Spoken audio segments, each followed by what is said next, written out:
What? Okay. All right, we are recording. Hi, how are you? I'm fine, thank you. All right. I'm speaking with Filthy Pierre, a.k.a. Erwin Strauss, the author of How to Start Your Own Country, a pivotal book in the whole micronational movement.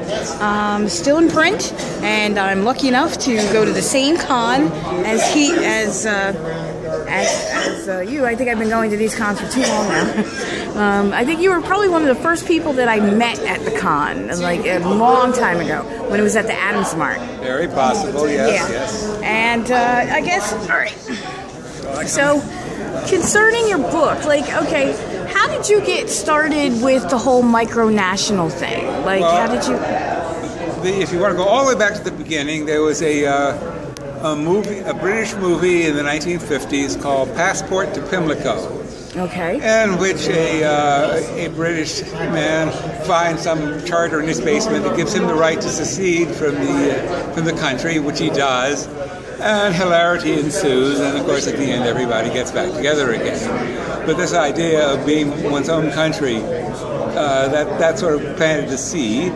And then later on in the 70s, I took a shot at a venture off on the high seas, taking bets by Citizen Band Radio.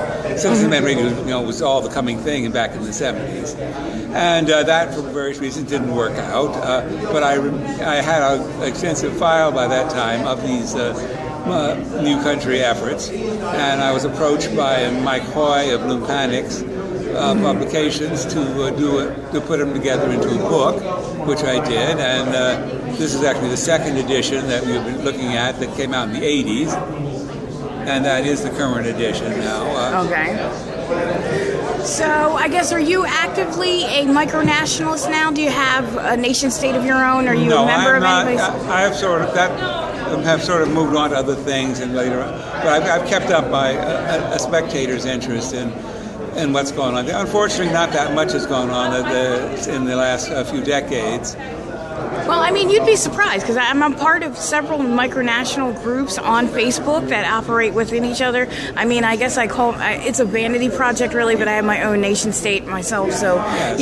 It's like, since I got re-involved, I was like, this opportunity's coming up, so I'm like, I've got to sit down and talk to you. So, yeah, that's sort of I think they called it the BBC called it country in a sock drawer. Yeah, this kind of just I was more interested in the more substantive things that actually got out on, into some physical reality. Okay, so I guess because you do talk about model nations in your book. Yes, that is one. So you're more interested in, there are some people that I am in contact with that, could you explain why there are so many micronational movements in Australia? It seems generally the Anglo-Saxon countries, U.S., Canada, Britain, Australia, New Zealand. There seems to be something in the national culture, in the culture, that seems to encourage that sort of thing. Although there have been notable efforts in other places as well, Giorgio Rosa in Italy, and other places around the world. It does seem to be very largely an Anglo-Saxon area of interest. Okay, so do you see any correlation between micronationalism and fandom, for example? There's a little bit. There's certainly a good bit of overlap, and I can see certain things about the spirit of it, of being kind of out of the mainstream, ready to the vision of new nations essentially in space. It has been, of course, an ongoing thread in science fiction throughout the last century. Mm-hmm. So that there's a commonality right there.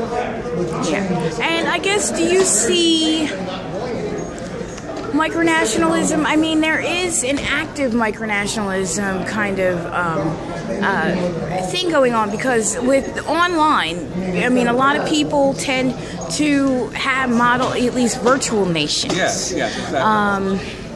And I guess, do you see that as becoming more of a substantive thing because of a lot of political unrest? I mean, there are a lot of people who have been seeking homelands, like very serious causes, like for example, gypsies wanting their own homeland, and Kurds, and different disparate peoples in and various hotspots around the world.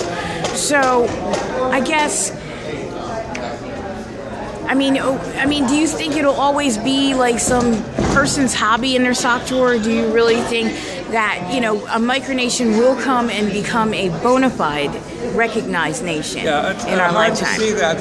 The trend has been in the other direction more in recent years. I was out at the Seasteading conference that by Peter Thiel, was co-founder of PayPal and does various other venture capital things, was exploring that. And even as we were out there were a number of treaties being entered into that would kind of cut down on the opportunity for things like tax havens. And that was also about the time there was the crackdown on online poker, which basically the Isle of Man was licensing all these online poker sites, and the British government put pressure on them, and they basically had to fold up those operations.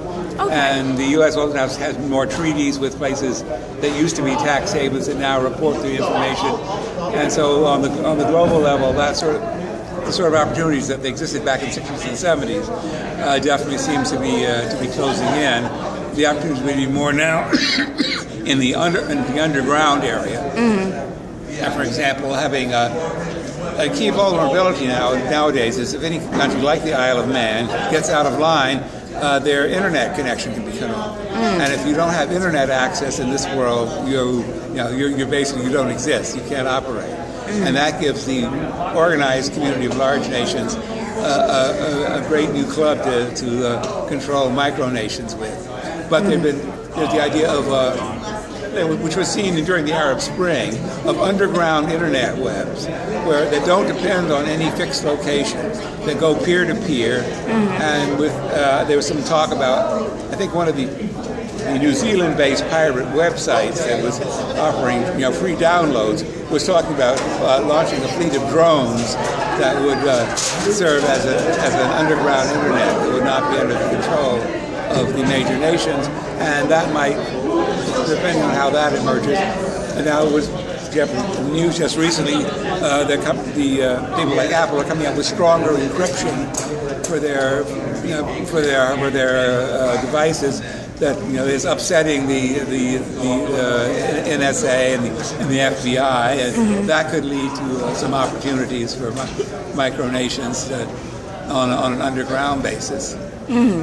So I guess, well, I know that, we've been familiar, well, at least I've been familiar with you for quite a few years. So you, at one time, or I guess I don't know if you still do, you run a libertarian newsletter? Yes, I do. Okay. And do you see, I guess if you could explain the correlation, why do a lot of micronationalists tend to be libertarians? Because it's the idea of being free to do as you choose, being your own person, being not having to obey someone else. That's very central to the libertarian idea, and that's what micronations are basically about. Okay. All right. Well, wow. So, thanks so much for sitting down with me. Glad to help. I see. I keep forgetting. Okay, what kind of instrument is that again? It's called a melodica. Melodica. Okay. All right. Well, you want to play us out? Okay. Let's see.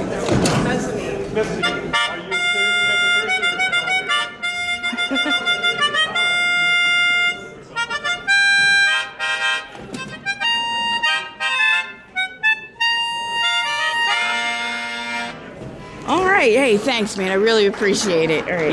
And if you could you sign my book? I'd really like to. So there you have it. I mainly wanted to interview you to put it on some of the micronational groups and whatnot. So I had a really great time talking with Philly Pierre and Mr. Strauss. His wonderful book, which is, still in print and still, I think, an inspiration to a lot of micronationalists everywhere. So this is Raquel, aka Empress Systris of the Trisland Empire, signing out. Thank you so much.